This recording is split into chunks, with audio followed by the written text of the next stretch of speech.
eh bien, de nous laisser un petit commentaire. Ça nous permet de savoir qui est là. Mettez-nous un petit, voilà, quelques mots. Et puis, voilà, on espère vraiment, on compte aussi sur vous pour partager et participer ce matin, par notamment les sujets de reconnaissance. S'il y a quelque chose pour lequel vous avez envie de dire merci, on va le partager ensemble. Et puis, il y aura aussi le temps de l'intercession. Donc, n'hésitez pas, comme ça, on voit qui est là un petit peu. Voilà, ça y est, j'ai enfin. Voilà, donc j'aurai un petit moment de latence entre les deux. Bien sûr, enlever le son. Voilà, génial, ça y est, j'y suis. Donc même si vous commentez, on ne va peut-être pas répondre tout de suite, mais en tout cas, on va le faire au fur et à mesure. Alors, aujourd'hui, c'est la Saint-Valentin.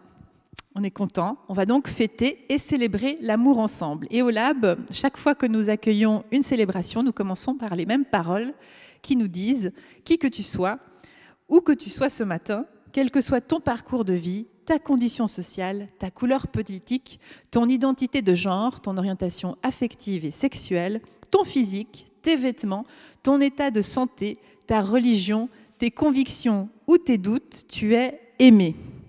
Aimé sans condition, aimé inconditionnellement, aimé pleinement. De la part de Dieu qui est Père, Mère, de tout amour, Fils, Fille de tout amour et du souffle sacré de l'Esprit Saint. Amen. Alors, on a envie, et puis on va voir peut-être Domingo s'il veut s'approcher de la table. Je vous propose d'allumer 3 bougies aujourd'hui. Comme on n'est pas toutes et tous ensemble, on va allumer ces 3 bougies qui, symboliquement, vont manifester cette communion entre nous. Aujourd'hui, c'est aussi un jour spécial. C'est la journée des amoureux. On n'est pas toujours avec un amoureux. Peut-être les amoureux, amoureuses sont sous la couette en ce moment. Pas nous, en tout cas. Mais on est là pour vous accompagner. On va allumer une première bougie parce que ce jour spécial aussi, nous partageons aussi ce moment de communion avec les personnes que nous aimons profondément et qui nous ont quittés peut-être ces dernières semaines ou peut-être depuis plus longtemps et qui sont là par leur énergie d'amour avec nous aussi dans ce moment. J'allume une deuxième bougie et celle-là, tu peux l'allumer aussi là où tu es chez toi. C'est cette bougie qui fait qu'on va partager ce moment, même si tu es loin, on est ensemble reliés par l'énergie de l'amour et par cette envie de communion dans notre prière. Donc, c'est pour nous relier avec toi. Et puis, on allume une 3e bougie pour nous relier aussi à tous les êtres qui vont venir, comme le petit Malik qui est déjà là, le bébé. Mais il y en a d'autres qui sont peut-être en arrivée. Et puis, peut-être qu'il y aura des bébés conçus, pourquoi pas aujourd'hui en cette Saint-Valentin. C'est tout ce qu'on peut espérer pour ce monde aussi. Alors, maintenant qu'on est toutes et tous là, je vais essayer de regarder sur mon fil si j'arrive à voir si quelques-uns d'entre vous êtes présents. Alors, je vois que vous êtes plusieurs. Et maintenant, je vais essayer de voir. Voilà, ça y est, j'y arrive. Alors, il y a Rakkar, donc je ne connais pas ton prénom, Rakkar, mais tu es là. Coucou, vive l'amour, Iskander, bonjour à toutes et tous, génial. Voilà, si vous nous laissez des commentaires, on pourra vivre ce moment un peu plus en communion avec vous. Est-ce qu'il y a des sujets de reconnaissance que vous avez envie de partager? Caro, est-ce que toi, tu as envie de dire merci aujourd'hui pour quelque chose en particulier? Absolument, merci pour cette journée merveilleuse déjà. La Saint-Valentin, un jour à fêter merveilleux, pouvoir être en compagnie de toi, de mon mari, de mon fils. Et bien sûr, reconnaissante parce qu'on a pu se lever, on est en parfaite santé, la famille, tout le monde est en bonne santé, donc nos amis également. Donc c'est juste merveilleux, merci. Merci.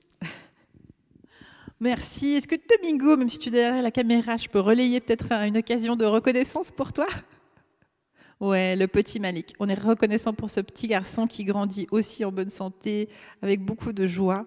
Et donc, le papa est reconnaissant pour son fils. Quentin, tu as envie de partager un sujet de reconnaissance? Nous, on est reconnaissant que tu sois là pour nous accompagner au piano aujourd'hui. C'est précieux. On va pouvoir vous offrir une musique de qualité avec un musicien professionnel, ce qui me permet d'ailleurs de vous dire tout à l'heure, à la fin du culte, si vous avez envie de contribuer par un don, ça nous permet justement aussi de pouvoir engager des musiciens pros. Donc, c'est gentil à vous, surtout en cette période où on est dans le culture, nos cultures, nos futurs. Donc, on s'associe aussi à ce moment-là. Moi, j'ai envie de partager aussi ma reconnaissance pour le Wi-Fi. Parce qu'on a mis le Wi-Fi dans le temple, c'est tout récent et ça nous permet du coup de vivre ce moment-là aussi un peu plus particulièrement avec vous depuis notre temple chéri et de vous le ramener chez vous. Donc on est heureux pour ça. Et puis on va aujourd'hui vraiment, j'aimerais vous proposer une expérience d'immersion dans l'amour. Donc reconnaissance pour les personnes qui sont là. Si vous êtes amoureux, eh bien reconnaissance pour cela. Si vous êtes en quête de l'âme sœur de la personne que vous espérez rencontrer, eh bien on est aussi en reconnaissance pour essayer d'aller puiser à l'intérieur de nous cette possibilité. On va chanter. Alors, on va chanter « Nous sommes unis ». Et puis, on va essayer ensemble. Normalement, vous devriez avoir l'encart qui va se dérouler devant vous. C'est parti, on va se mettre par là, nous. On va se mettre donc à 2 mètres de distance pour pouvoir chanter sans les micros. C'est parti, Quentin.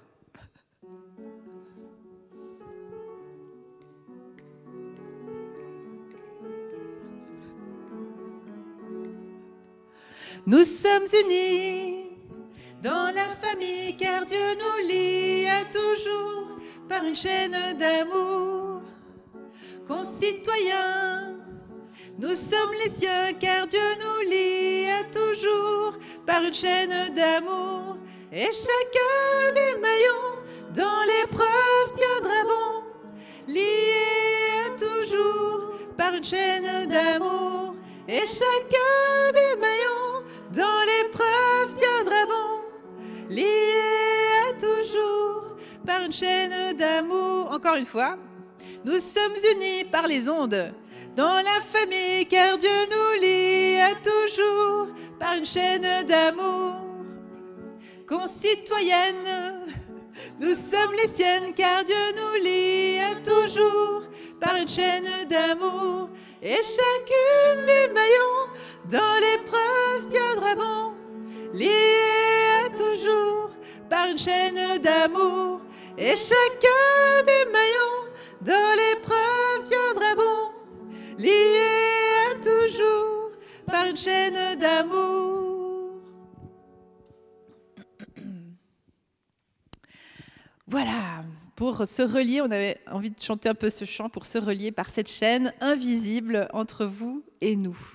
Alors, je vais vous proposer ce matin, je vous ai dit, une expérience intérieure, puisque voilà, chacun et chacune là où nous sommes, de vivre une immersion. Alors, je vais vous conduire dans une méditation. Alors, je vous invite à vous installer confortablement, mais pas trop quand même pour pas vous endormir. Et puis, en fait, j'ai eu envie de faire ça aujourd'hui. J'ai eu envie de choisir quelques versets que j'aime particulièrement et qui peuvent venir nous offrir voilà, un message aujourd'hui et une expérience de cet amour universel et inconditionnel. Alors, je vous invite, pour commencer, à simplement fermer les yeux et puis à descendre à l'intérieur de vous. Et puis, j'espère que c'est assez calme autour de vous et que vous allez pouvoir simplement ressentir comment vous vous sentez ce matin. Il y a ce froid dehors. J'espère que là où vous êtes au chaud, comme dans un cocon. Et juste sentir votre respiration sans faire d'effort, qui entre à l'intérieur de vous et que vous expirez tout naturellement.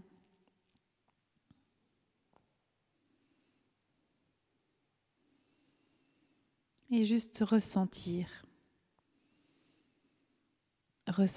ce corps qui est le vôtre et qui prend sa place, qui a cette place unique et particulière dans le monde.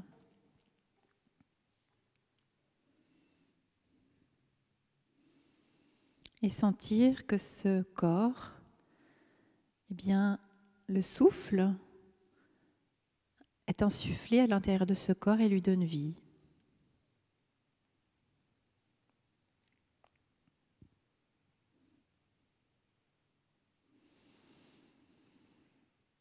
Et pendant ce temps de méditation, on va vraiment avoir beaucoup de tendresse pour nous-mêmes.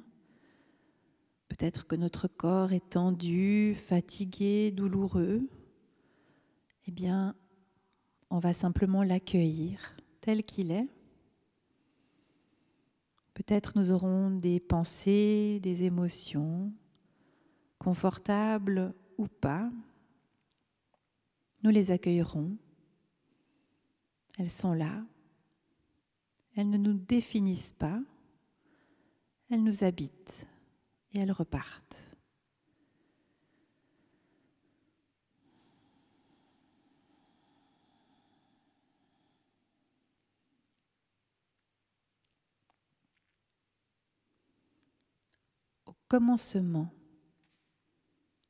Au commencement, une parole d'amour.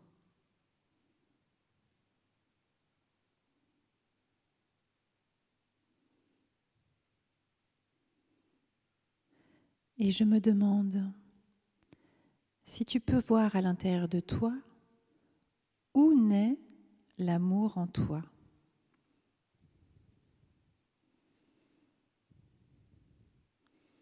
Soyez juste curieuses et curieux de sentir où est-ce que l'amour naît en vous.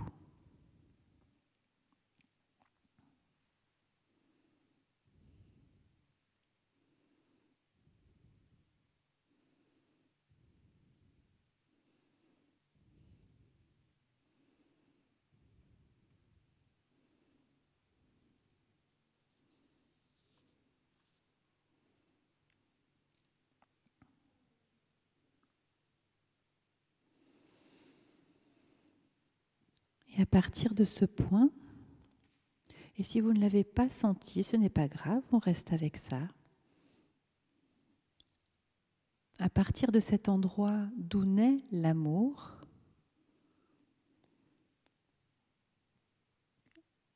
tu aimeras. Tu aimeras le Seigneur ton Dieu de tout ton cœur, de tout ton être, de toute ta force, de toute ton intelligence. Et tu aimeras ton prochain, ta prochaine. Et tu l'aimeras comme tu t'aimeras toi-même.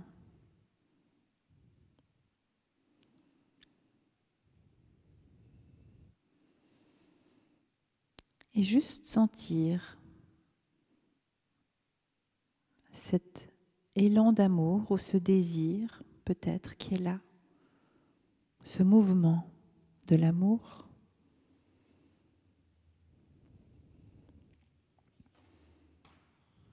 Qui se construit au futur.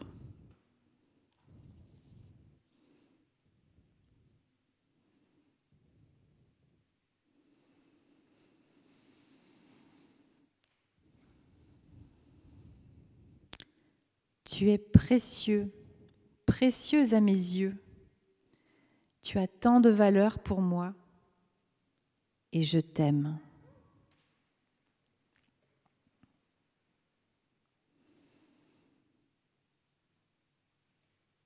Et chaque fois juste sentir ce que ces mots viennent rejoindre ou pas à l'intérieur de moi. Est-ce qu'ils peuvent se déposer au fond de moi ?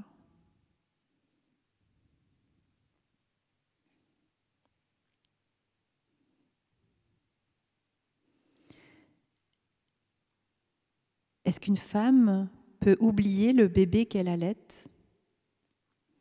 Est-ce qu'elle cesse de montrer sa tendresse à l'enfant qu'elle a porté ? Et quand bien même elle l'oublierait, moi je ne t'oublierai jamais.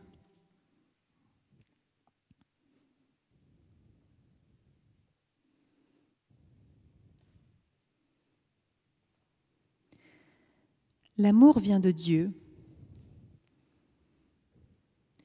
Quiconque aime est enfant de Dieu, connaît Dieu, fait l'expérience de Dieu.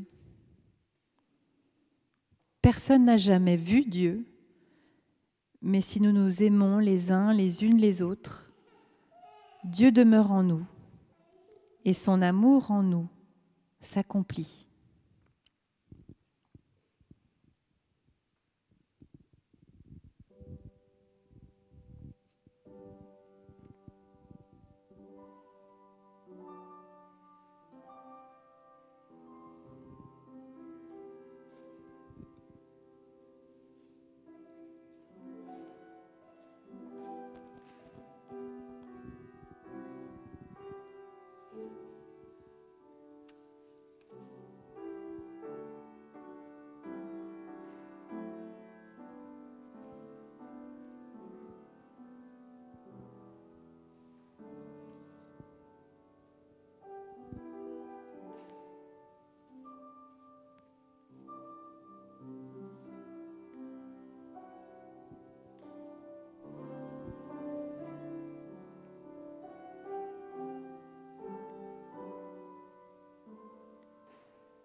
Merci Quentin, qui a pu jouer le prolongement, j'espère, vraiment, en tout cas moi je l'ai ressenti, de ces paroles d'amour, parce que finalement la musique est probablement le meilleur canal aussi pour transmettre cette émotion, transmettre ces mêmes paroles que je vous ai transmises, qui viennent des Écritures, qui viennent de la Bible.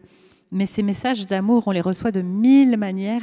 C'est pas seulement bien sûr dans la Bible, c'est aussi par des personnes que nous rencontrons, c'est par la nature, l'environnement, c'est parfois par des lectures, c'est la musique, c'est les arts. Donc il y a 1000 manières de recevoir ces messages d'amour. Et aujourd'hui, j'avais envie de vous partager, parce que c'est la Saint-Valentin, donc évidemment, puis celles et ceux qui me connaissent savent que mon sujet préféré, c'est l'amour, c'est le carburant de ma vie. Et je l'espère et je pense que c'est aussi le vôtre, sinon peut-être vous ne seriez pas là. Parce que je le dis souvent, je crois qu'il y a en chacun de nous le désir profond de vivre cette expérience de l'amour, de le chercher, cet amour inconditionnel qui, d'une certaine manière, nous dit simplement « Mais en fait, tu es super, tu es aimé, tu es tel que tu es, et tu es magnifique, tu es mon plus beau miracle. » C'est ça aussi souvent qu'on peut entendre de la part de Dieu. Et puis, ces personnes souvent qui lisent la Bible de manière très rigoriste ou très culpabilisante, j'avais aussi envie aujourd'hui qu'on puisse entendre que ces paroles d'amour universel, inconditionnel et absolu existent et parcourent toute la Bible aussi. Et que si on les met en exergue, eh bien moi, c'est vraiment ce que j'entends derrière le parcours de Jésus. Alors, je vous en ai choisi plusieurs. J'avais commencé par... Alors, le premier, c'est vrai, je me suis permis, c'est dans l'évangile de Jean, j'ai rajouté le mot « amour ». Mais l'évangile commence vraiment par « au commencement, une parole ». Mais cette parole, pour moi, c'est une parole d'amour. Et puis en préparant ce moment, j'ai repensé à une histoire parce que, eh bien, on dit souvent, on a souvent cette idée un peu romantique et magnifique, bien sûr, que ben voilà, Domingo, Carolina, vous vous aimez profondément, vous avez fait l'amour et de cet amour est né un fruit qui s'appelle Malik. C'est un bébé fruit de l'amour, on pourrait dire. Mais ce n'est pas toujours le cas. Et je me souviens d'une jeune femme que j'ai rencontrée il y a quelques années, qui est venue un jour dans mon bureau. Et la première chose que nous avons vécue ensemble, c'est quasiment 1 heure de silence. Elle n'arrivait pas, elle ne pouvait pas parler. Elle n'avait pas de mots. Et puis petit à petit, on s'est vu plusieurs fois, jusqu'à ce que je puisse comprendre qu'en fait, elle était enceinte, mais que le bébé qu'elle portait était un bébé né d'un viol. Et par conséquent, elle se posait beaucoup de questions sur cet enfant. Est-ce qu'elle allait pouvoir l'aimer? Est-ce qu'elle allait pouvoir lui offrir la bonté de ce qu'est la vie, en sachant d'où venait aussi cet enfant? Et la seule chose qu'on a pu partager ensemble, c'était de justement peut-être se dire qu'en amont, avant cette terrible violence qu'elle avait subie, si ce bébé était là, si cette vie était là, eh bien, il fallait qu'elle soit portée par une parole qui la précédait. Et c'est cette parole que nous venons d'entendre et à laquelle je crois profondément, c'est-à-dire que toute vie qui émerge, quelle que soit la manière dont elle émerge, lorsqu'elle émerge, elle est précédée de beaucoup plus loin par un désir d'amour. Et si ce n'était pas le fruit de ces deux humains, ça le sera au moins par quelqu'un de beaucoup plus grand et plus grande que cet enfant, et qu'elle pouvait aller puiser dans cet amour précédent pour accompagner son enfant. Ça fait 6 ans. Et cette petite fille, maintenant à 6 ans, elle est élevée par sa maman. Ce n'est pas tous les jours facile, c'est normal, mais elle a été puisée dans cette ressource profonde d'amour pour l'offrir à son enfant. Et je sais que c'est une formidable maman, et si elle me regarde, je sais qu'elle se reconnaîtra. Et tu peux être fière de toi. Tu as beaucoup, beaucoup donné à cet enfant. Et je vous partage cette histoire parce que l'autre jour, j'ai eu une autre conversation. On a le petit Malik là qui pleure. Et on a eu une autre conversation l'autre jour avec quelqu'un où on parlait de l'image de Dieu. Qui est Dieu ? Et puis cette personne me parlait, mais tu vois, si on vit des choses, on a des épreuves qu'on vit. Il y a le papa qui va aller s'occuper du petit. Et donc, en fait, si on a... Oh, je me suis perdue. Attends, je me reprends. C'est ça l'amour aussi, voilà. Voilà. Et voilà, écoutez, je vais me servir de ça. Donc, quand on a dans notre vie, voilà, elle me disait, oui, on vit des épreuves difficiles. Alors, elle me disait, mais tu vois, j'ai parfois tellement de peine à comprendre pourquoi Dieu nous donne comme ça des missions de vie si difficiles et puis des épreuves si difficiles. Et là, c'est vrai que je l'ai regardée et je lui dis, mais... Alors, écoute, moi, c'est pas du tout comme ça que je crois en Dieu. Je ne vois pas du tout Dieu comme étant une espèce d'omnipotent et qui, effectivement, nous donnerait des épreuves. Parce que je lui dis, pour moi, Dieu, c'est comme justement un papa ou une maman. C'est-à-dire qu'au départ, excusez-moi, mais comme vous êtes là, je vous utilise, hein, Carolina et Domingo. Au début, vous avez eu ce désir d'amour, vous avez fait un enfant comme Dieu. C'est comme ça, en tout cas, que je l'entends, puisque Jésus lui-même utilise cette image de Dieu Père-Mère. Et puis, vous avez entendu tout à l'heure, dans le livre d'Ésaïe, il y avait cette image aussi, donc dans l'Ancien Testament ou le Premier Testament, l'image de cette femme qui s'occupe de son bébé, qui l'allaite et qui va lui offrir cette tendresse. Donc, on voit bien que la Bible est porteuse d'une image d'un Dieu parental, un Dieu Père-Mère, et puis qui, justement, fait des enfants, si on veut comme ça, fait des univers, des planètes, etc., jusqu'à la vie sur Terre, crée ces enfants, et ces petits-enfants, les voit grandir, comme les parents les voient grandir. Mais Carolina et Domingo, ils ne peuvent pas, ils n'ont pas imaginé, vous n'imaginez pas une seule seconde que vous allez infliger des épreuves à vos enfants pour qu'ils apprennent bien la leçon. Enfin, moi, ces parents-là, ils me feraient un petit peu peur, donc ce Dieu-là me ferait peur aussi, en fait. Non, un parent, il ne peut que être là pour... Alors j'avais cette image-là pour justement accompagner, porter, le bébé pleure, on va le prendre, on le câline, on lui donne du courage pour qu'il puisse repartir vers l'avant. Et pour moi, c'est vraiment comme ça que je vois Dieu. C'est un parent qui soutient et porte chacune et chacun d'entre nous, mais qui ne sait pas du tout ce qui va se passer après. Parce que personne ne peut le savoir et je pense même pas Dieu. Mais ça, c'est ma perception et donc ça m'appartient. Peut-être ça rejoindra celle d'autres, mais je crois que si l'amour existe, c'est bien parce que c'est un élan et qu'on ne sait pas où ça va. Mais ce qu'on essaie de faire, c'est que ça va vers un horizon d'amour. D'où l'autre verset que j'ai choisi, le fameux « tu aimeras », ce commandement d'amour qu'on peut aussi dire parole d'amour précisément. Et j'aime cette idée que c'est un futur, parce que ça veut dire que c'est quelque chose qui n'est pas encore là, mais dans lequel je m'inscris. Et moi, chaque fois que j'entends « tu aimeras »,« tu aimeras »,« tu aimeras », justement, peut-être vous le sentez, cette espèce de vague, cet élan qui justement me précède et qui m'emporte vers l'avant, vers un futur que je veux construire et qui soit plus juste, qui soit plus ajusté, plus fraternel, plus sororel, plus équanime. Voilà, donc c'est ce qu'on appelle, et c'est ce que Jésus appelle le royaume d'amour. Donc voilà, cet élan, cette vague d'amour, ce flux, j'aime beaucoup, en communication non violente, ils appellent ça l'énergie divine d'amour. Donc voilà, qui me précède, qui me traverse et qui me porte vers l'avant. Une autre femme que j'aime beaucoup, qui s'appelle Christiane Singer, dit « Mais en fait, l'amour, c'est la substance même de l'univers. » Et justement, j'expliquais aussi à cette amie, il se trouve, je ne sais pas si vous le savez, que dans l'univers, en fait, il y a des trous noirs. Les trous noirs, c'est littéralement ce qui aspire la matière et surtout la lumière. Donc on pourrait dire, si on imaginait ça, ça pourrait être le mal. Vraiment, c'est ce qui aspire le bon, l'amour. Et en fait, les scientifiques ont quand même découvert que l'univers peut exister parce qu'il y a des trous noirs. Vous comprenez? Donc c'est une question d'équilibre. Et la bonne nouvelle, et je crois que ce qui doit nous... En tout cas, je crois que c'est ça qui fonde aussi notre foi et notre croyance, c'est de se dire, ok, il y a des trous noirs, existentiels, physiques, il y a des trous noirs, c'est ce qui permet l'équilibre, c'est ce qui permet justement à l'amour de se vivre. Ça, c'est toujours difficile à entendre et pourtant, c'est la vérité.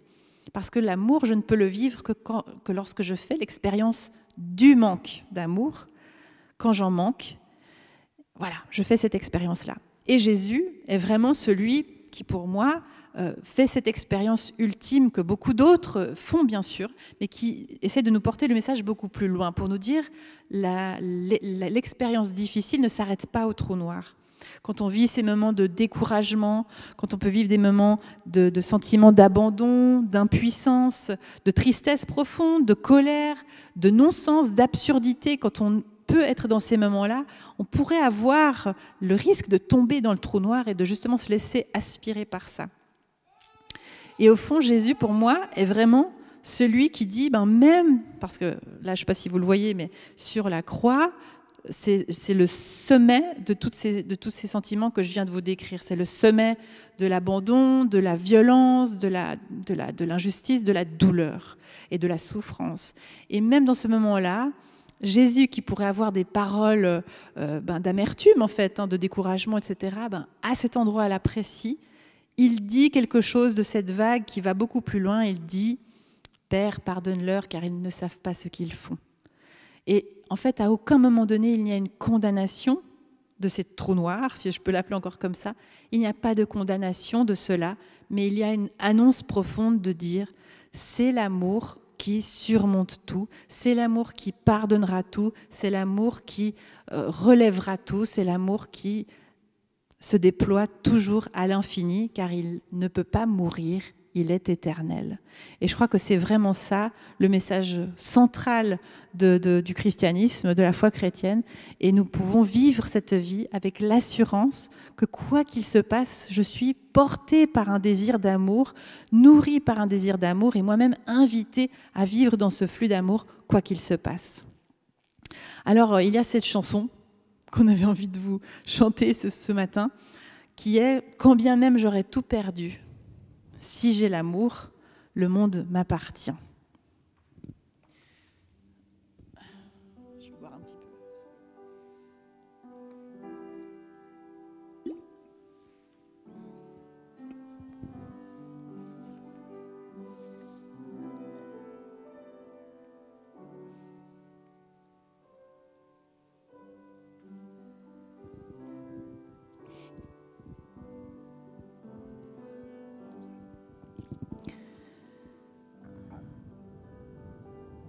Quand on n'a que l'amour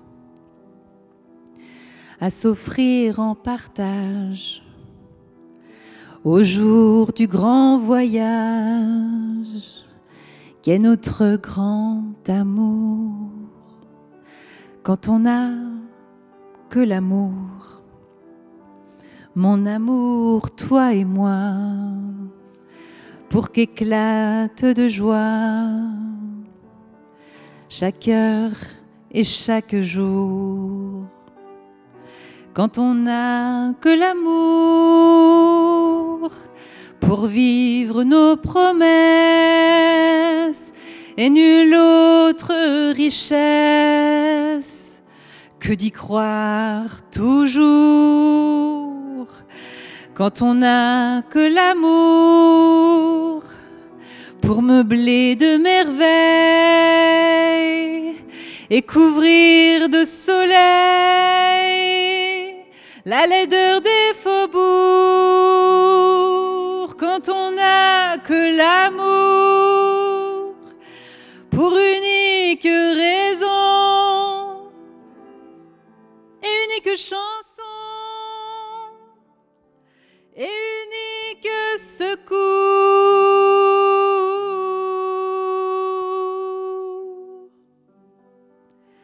quand on n'a que l'amour pour habiller matin,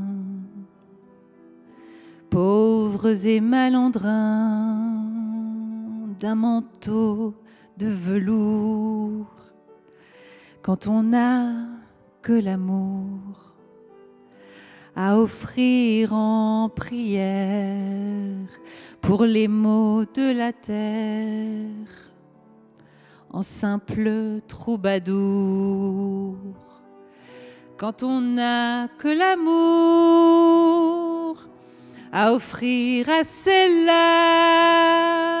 dont l'unique combat est de chercher le jour, quand on n'a que l'amour pour parler au canon et rien qu'une chanson pour convaincre un tambour.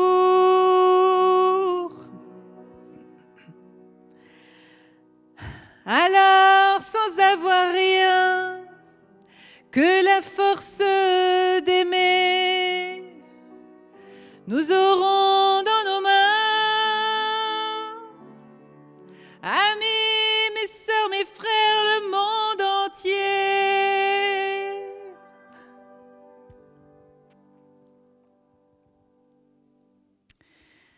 Merci Quentin. Voilà, quand on n'a que l'amour, on a l'essentiel, non?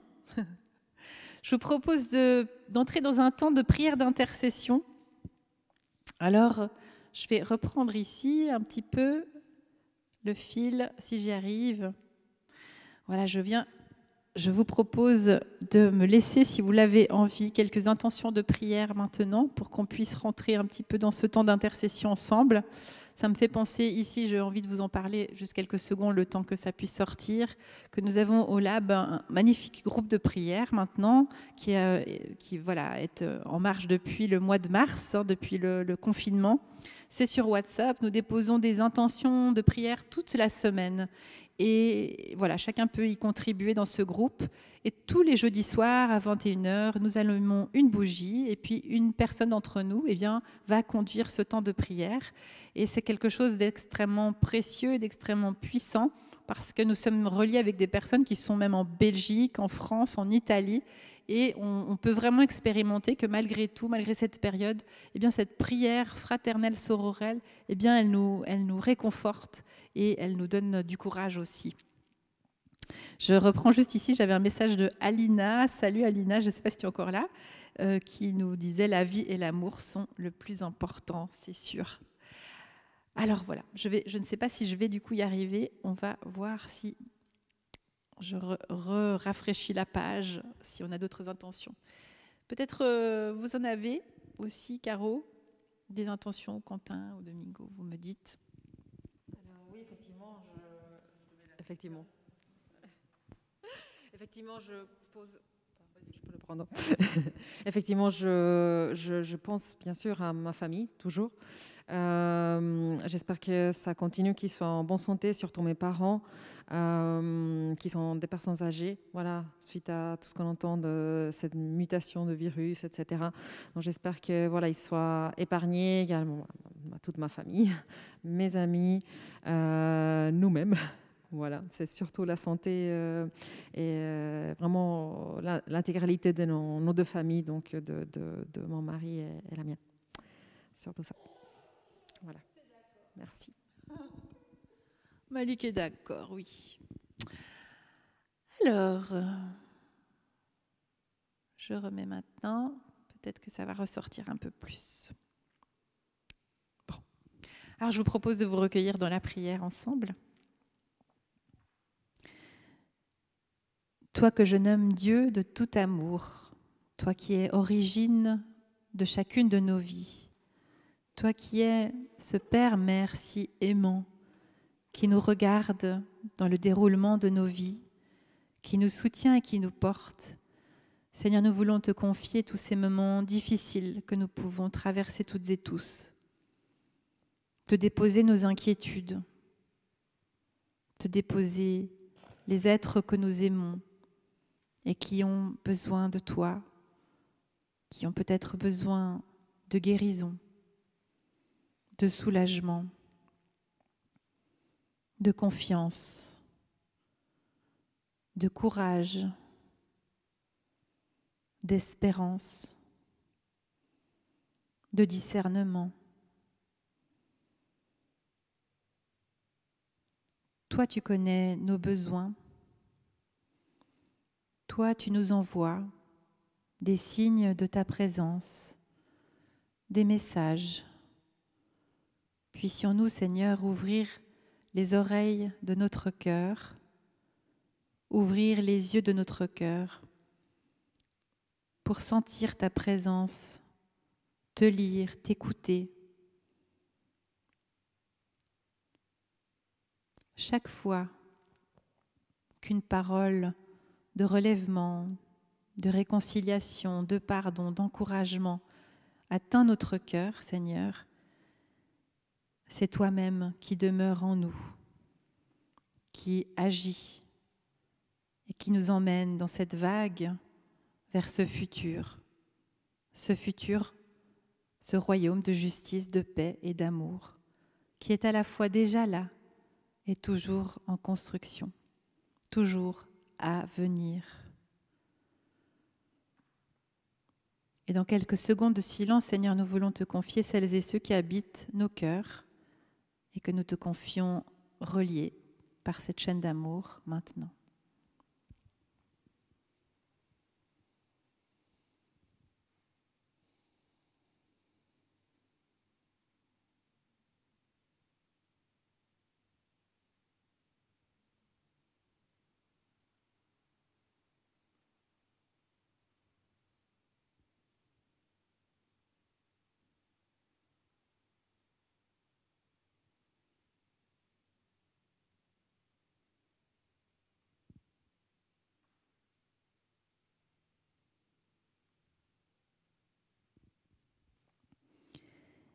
Et nous nous recueillons dans cette prière que Jésus nous a confiée par la musique. Ce matin, nous en profitons avec Quentin et Carolina.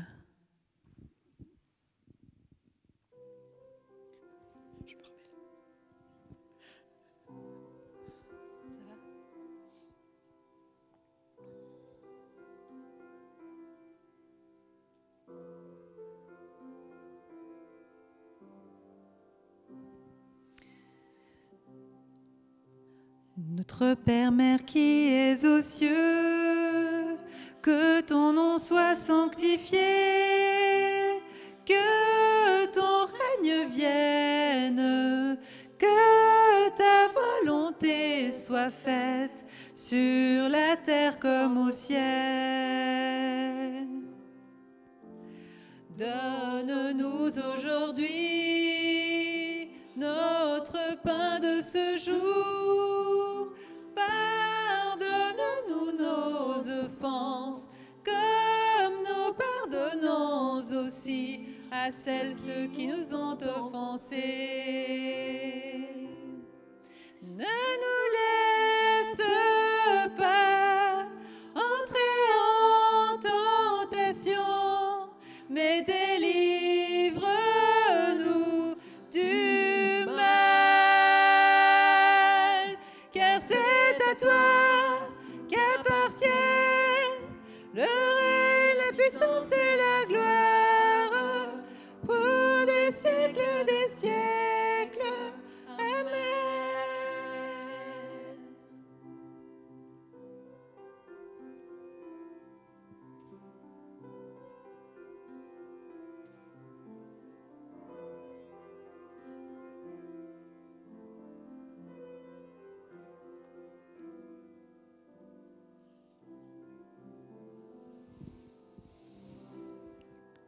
Merci Quentin. Je te propose de jouer encore en arrière-fond au piano pendant que je parle, si ça te va, parce que c'est tellement beau. Et puis, pendant que tu joues, je vais vous donner, on arrive vers la fin de cette célébration, vous donner quelques annonces pour les prochaines semaines au Lab. Donc, je vous l'ai dit tout à l'heure, il y a ce groupe de prière que vous pouvez rejoindre en nous écrivant par message privé, et puis on vous intégrera avec votre numéro de téléphone dans le groupe si vous le souhaitez. Il y a bien sûr le prochain Sunday. Alors le prochain Sunday aura finalement lieu le 7 mars. Ce sera une collaboration avec la Maison Bleu Ciel. Ça aura lieu ici. Ce sera en streaming live et en présentiel le 7 mars. Et ce sera ma collègue Vanessa Trub qui célébrera aux côtés de mon collègue Nils Fildius. Ce sera pour inaugurer aussi la semaine de jeûne à laquelle vous pouvez vous inscrire. Sur notre site internet, vous avez aussi les informations. Donc la semaine de jeûne aura lieu de ce dimanche 7 mars jusqu'au 14, la semaine suivante, durant 7 jours. Moi, je vais le faire aussi ce jeûne. Je vais participer, donc n'hésitez pas, c'est ouvert à tout le monde. C'est gratuit, vous pouvez aller vous inscrire sur le site internet. Cette semaine, donc, ce sera le 17 février. Ce sont les vacances scolaires à Genève et il n'y aura donc pas le temps de méditation habituel. Ça reprendra le mercredi d'après comme tous les mercredis.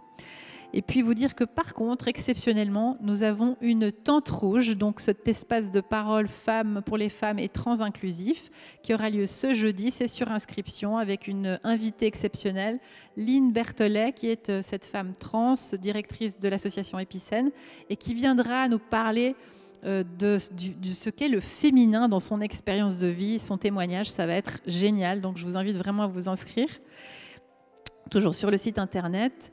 Et puis, bien sûr, si vous voulez être tenu au courant, sur notre site internet, vous pouvez vous abonner à notre newsletter mensuelle. D'ailleurs, Caroline a écrit un magnifique texte pour la Saint-Valentin. Merci beaucoup.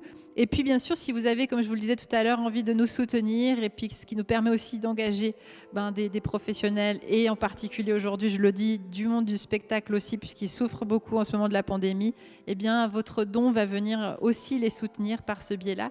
Donc, vous avez toutes les coordonnées pour faire un don à l'association Les Amis du Lab, que vous trouvez maintenant, et puis vous le retrouvez aussi, bien sûr, sur notre site internet. Donc, merci d'avance pour votre générosité qui contribue aussi ici. On arrive à la fin de cette célébration. Je vais vous proposer simplement de vous bénir. Vous l'avez compris, un pasteur, une pasteur, un diacre ou un chargé de ministère ou un laïc, ce n'est jamais nous qui bénissons. Nous ne sommes que porteurs de cette parole de bénédiction déjà posée qui nous précède sur nous. Cette parole d'amour qui nous dit « Je t'aime, tu es précieux, précieuse à mes yeux. Va avec la force que tu vas avec le courage que tu as, va avec l'élan de vie que j'ai mis à l'intérieur de toi. Que cette graine d'amour qui se trouve en toi puisse grandir, qu'elle puisse féconder à son tour cette terre et la rendre plus aimante, plus sororelle et plus fraternelle. Je suis avec toi dans cet élan, car je t'aime et je te bénis. Dans le nom du Dieu de tout amour qui est Père, Mère de tout amour, Fils, Fille de tout amour et du souffle sacré de l'Esprit Saint. Amen.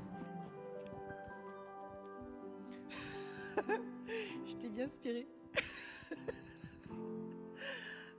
On va chanter, on va se quitter en chantant l'hymne du Lab. On se le redit encore. Rien ne peut nous séparer de l'amour. Rien. Merci Quentin, c'était magnifique. Je vous remercie encore l'équipe ce matin, vraiment, merci, bravo.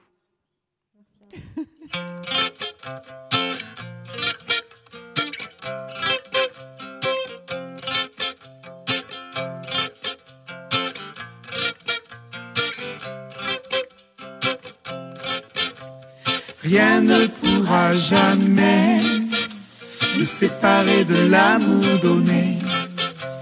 Rien ne pourra jamais nous priver de la liberté. Ni le malheur, ni l'inquiétude, ni toute la souffrance qui nous vient d'ailleurs. Aucune faim, aucune misère, ni les dangers que redoutent les veilleurs. Rien ne pourra jamais nous séparer de l'amour donné.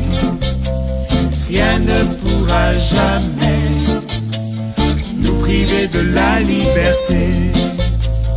Aucune mort, aucune vie, ni la nuée des anges et des esprits. Aucun pouvoir, aucun combat, aucune force d'en haut ou d'en bas. Rien ne pourra jamais nous séparer de l'amour donné. Non, rien ne pourra jamais nous priver l'arrivée de la liberté.